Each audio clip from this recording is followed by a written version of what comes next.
ছাত্ৰ ছাত্ৰীসকল আমি ইতিমধ্যে অনুশীলনী 6.2 কেইবাটাও সমস্যা সমাধান কৰিলো। আমি 4 নম্বৰলৈ কৰিলো। আজি আমি 5 নম্বৰ আৰু 6 নম্বৰ সমস্যাটো আমি সমাধান কৰিম। এই অনুশীলনীত যিবিলাক সমস্যা আছে এই সমস্যাবিলাক সমাধান কৰিবলৈ হলে আমি মৌলিক সমানুপাতিকতা উপপাদ্য আৰু ইয়াৰ বিপৰীত উপপাদ্যটো আমি ভালদৰে জানিব লাগিব। আগৰ পাঠদানত আমি এই উপপাদ্যকেইটা আলোচনা কৰিছো আৰু এই উপপাদ্য ব্যৱহাৰ কৰি আমি কেইবাটাও উদাহৰণ কৰিছো আৰু ইতিমধ্যে আমি 1 নম্বৰ 2 নম্বৰ 3 নম্বৰ আৰু 4 নম্বৰ সমস্যাকেইটা সমাধান কৰিছো। গতিকে তোমালোকৰ নিশ্চয় এই উপপাদ্যকেইটা মনত আছে। অথচ আজি মই তোমালোকক অকণমান আকৌ এই উপপাদ্যকেইটাৰ বিষয়ে কৈ লৈছো। তোমালোকে চোৱা, ABC এটা ত্ৰিভুজ, ইয়াৰ BC বাহুৰ সমান্তৰালকৈ D এডাল ৰেখা। ইয়াত মই কি বুলি কলো, DE BCৰ সমান্তৰাল আৰু DE AB আৰু AC কাটিছে। তেতিয়াহ'লে মৌলিক সমানুপাতিকতাৰ উপপাদ্য মতে AD by DB is equal to AE by EC। এটি হল মৌলিক সমানুপাতিকতাৰ উপপাদ্য। তোমালোকে এই উপপাদ্যটোৰ বিষয়ে আগতে জানা যদিও মই আজি আকৌ পুনৰবাৰ মনত পেলাই দিছো। এই উপপাদ্যটো হল, এডাল ৰেখা এটা ত্ৰিভুজৰ এটা বাহুৰ যদি সমান্তৰালকৈ অঁকা হয় তেন্তে সেই ৰেখাডালে বাকী বাহু দুটাক সমান অনুপাতত বিভক্ত কৰে।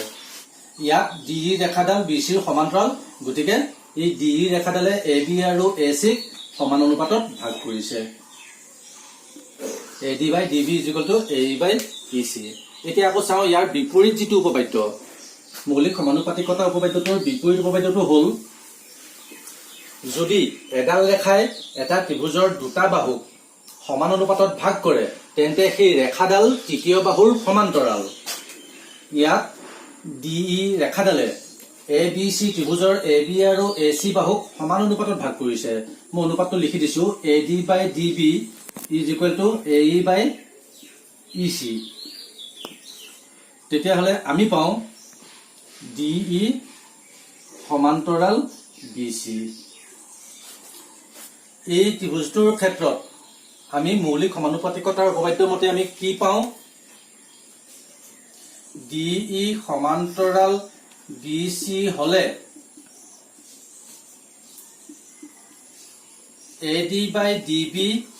is equal to AE by EC। আকৌ এই ত্ৰিভুজটোৰ ক্ষেত্ৰতেই মৌলিক সমানুপাতিকতা উপপাদ্যটোৰ বিপৰীত উপপাদ্য মতে যদি AD by DB is equal to AE by EC তেন্তে DE parallel BC। এই দুটা যদি উপপাদ্য তোমালোকৰ ভালদৰে মনত থাকে তেতিয়াহ'লে আমি ইয়াৰ সমস্যাসমূহ সমাধান কৰাত কোনো অসুবিধা নাপাওঁ। এতিয়া তোমালোকে 5 নম্বৰ কুৱেশ্যনটো চোৱা। DE সমান্তৰাল OQ আৰু DF সমান্তৰাল OR দেখুওৱা যে EF সমান্তৰাল QR। DE সমান্তৰাল OQ আৰু DF সমান্তৰাল OR। এতিয়া দেখাব দিছে EF আৰু QR সমান্তৰাল। এতিয়া সমাধানটো আমি কৰো।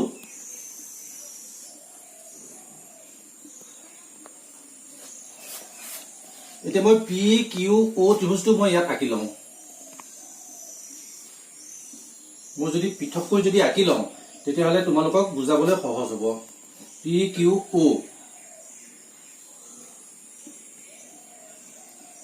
DE। এতিয়া তোমালোকে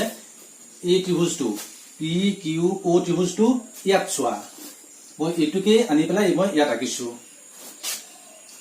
এতিয়া কি দিয়া আছে, আমাক দিয়া আছে DE আৰু OQ সমান্তৰাল। ইয়াত যিহেতু DE আৰু OQ সমান্তৰাল গতিকে আমি কি পাম, PE by EQ is equal to PD by DO। PE by EQ is equal to PD by DO. অলপ আগতে মই তোমালোকক এই বিষয়ে কৈছিলো এটি হল মৌলিক সমানুপাতিকতাৰ উপপাদ্য যদি এটা ত্ৰিভুজৰ এডাল বাহুৰ সমান্তৰালকৈ এডাল ৰেখা অঁকা হয় সেই ৰেখাডালে বাকি বাহু দুটাক সমান অনুপাতত ভাগ কৰে এই ত্ৰিভুজটোৰ ক্ষেত্ৰত DE ৰেখাডাল OQ বাহুৰ লগত সমান্তৰাল গতিকে DE ৰেখাডালে PQ আৰু PO এই বাহু দুডালক সমান অনুপাতত ভাগ কৰিছে অৰ্থাৎ PE by EQ is equal to PD by DO. এতিয়া আমি হিতু ত্ৰিভুজৰ ক্ষেত্ৰত চাও আমি কোনটো ত্ৰিভুজৰ ক্ষেত্ৰত চাম PRO এতিয়া মই আকৌ পৃথককৈ মই আঁকি লওঁ PRO এই ত্ৰিভুজটোৰ ক্ষেত্ৰত চোৱা DF আকৌ দিয়া আছে আমাক DF সমান্তৰাল OR DF সমান্তৰাল OR POR ত্ৰিভুজটোৰ ক্ষেত্ৰত DF OR ৰ সমান্তৰাল গতিকে আমি কি পাম বাৰু আমি PF by FR is equal to PD by DO পাম এটো দিলো মই নাম্বাৰ 2 এটো হল মৌলিক সমানুপাতিকতাৰ উপপাদ্য এটা ত্ৰিভুজৰ দুটা বাহুৰ মাজেৰে টনা ৰেখাডাল যদি তৃতীয় বাহুৰ সমান্তৰাল হয় তেতিয়া হলে সেই ৰেখাডালে বাকি বাহু দুটাক সমান অনুপাতত ভাগ কৰে এতিয়া তুমি 1 আৰু 2 ভালদৰে চোৱাচোন P by EQ is equal to PD by DO PF by FR is equal to PD by DO 1 ৰ সুপক্ষটো আৰু 2 ৰ সুপক্ষটো সমান সমান যদি 1 ৰ সুপক্ষ আৰু 2 ৰ সুপক্ষটো সমান সমান হয় তেতিয়া হলে 1 ৰ বাহুপক্ষ আৰু 2 ৰ বাহুপক্ষ সমান সমান হ'ব গতিকে আমি 1 আৰু 2 ৰ পৰা পাও PE by EQ is equal to PF by FR এতিয়া তুমি PQR ত্ৰিভুজটোৰ ক্ষেত্ৰত চোৱা এটো মই মচি দিও এতিয়া তোমালোকে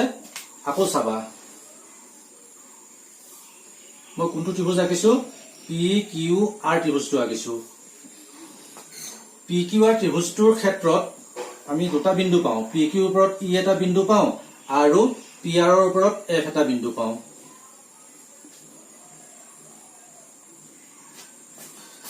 এতিয়া তোমালোকে চোৱা PE by EQ is equal to PF by FR এতিয়া তোমালোকে এটা কথা জানা কোনো ৰেখাই যদি এটা ত্ৰিভুজৰ যিকোনো দুটা বাহুক সমান অনুপাতত ভাগ কৰে তেতিয়া হলে সেই ৰেখাডাল তৃতীয় বাহুডালৰ সমান্তৰাল হয় ইয়াত চোৱা PQR ত্ৰিভুজটোৰ PQ আৰু PR ৰ মাজেৰে EF এডাল ৰেখা আৰু এই ৰেখাডালে PQ আৰু PR ক সমান অনুপাতত ভাগ কৰিছে P by EQ is equal to PF by FR তেতিয়া হলে আমি কি পাম EF আৰু QR সমান্তৰাল হ'ব এতিয়া তোমালোকে চোৱা কি প্ৰমাণ কৰিব দিছিলে আমাক EF আৰু QR সমান্তৰাল বুলি আমাক প্ৰমাণ কৰিব দিছিলে এতিয়া আমি কি পালো EF আৰু QR সমান্তৰাল ইয়াতে EF আৰু QR সমান্তৰাল মই আকৌ এবাৰ কৈছো তোমালোকে চাই লোৱা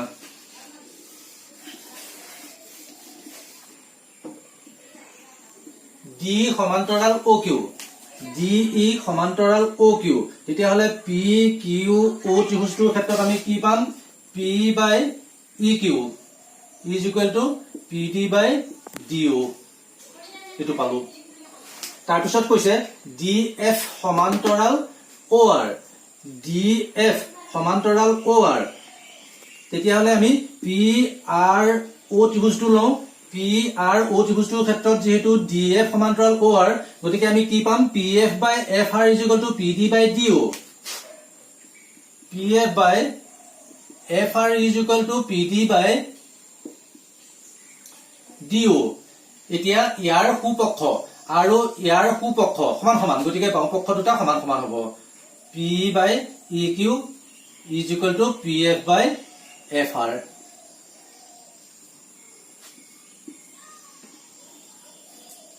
এতিয়া তুমি PQR ত্ৰিভুজৰ ক্ষেত্ৰত চোৱা PQR ত্ৰিভুজৰ PQ আৰু PR ক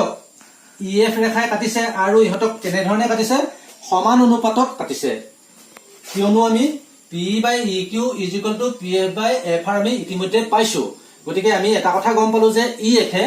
PQ আৰু PR বাহু দুটাক সমান অনুপাতত কাটিছে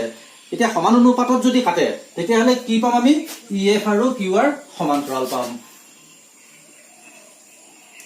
EF আৰু QR সমান্তৰাল ছাত্ৰ ছাত্ৰীসকল 5 নম্বৰটো শেষ হৈছে এতিয়া আমি 6 নম্বৰটো কৰিম 6 নম্বৰ কোৱেশ্যনটো চাই লোৱা A B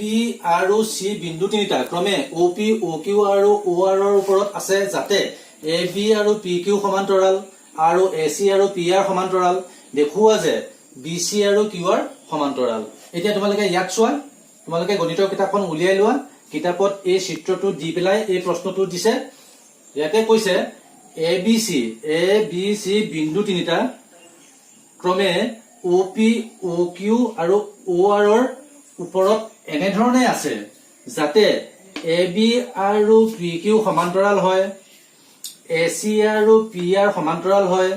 তাৰ পিছত প্ৰমাণ কৰিব দিছে BC আৰু QR সমান্তৰাল এতিয়া আমি কৰিছো চোৱা তোমালোকে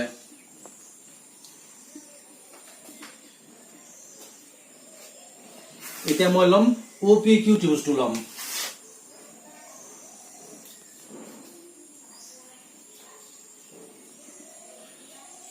OPQ ত্ৰিভুজটোৰ ক্ষেত্ৰত আমি কি পাওঁ AB সমান্তৰাল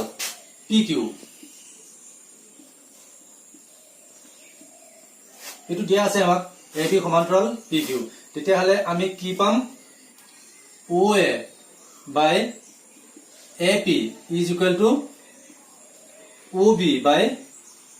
BQ এতিয়া আকৌ এই ত্ৰিভুজটো লওঁ ত্ৰিভুজ OPR ৰ ক্ষেত্ৰত ইয়াত কি দিয়া আছে AC সমান্তৰাল PR এটো AC সমান্তৰাল PR ইয়াত দিছে গতিকে আমি কি পাম বাৰু এতিয়া OA by AP = OC by CR OA by AP = OC by CR এতিয়া আমি 1 আৰু 2 ৰ পৰা আমি কি পাওঁ চোৱা OA by AP = OB by BQ OA by AP = OC by CR তেতিয়াহলে আমি এনেকৈ লিখিব পাৰো OB by BQ =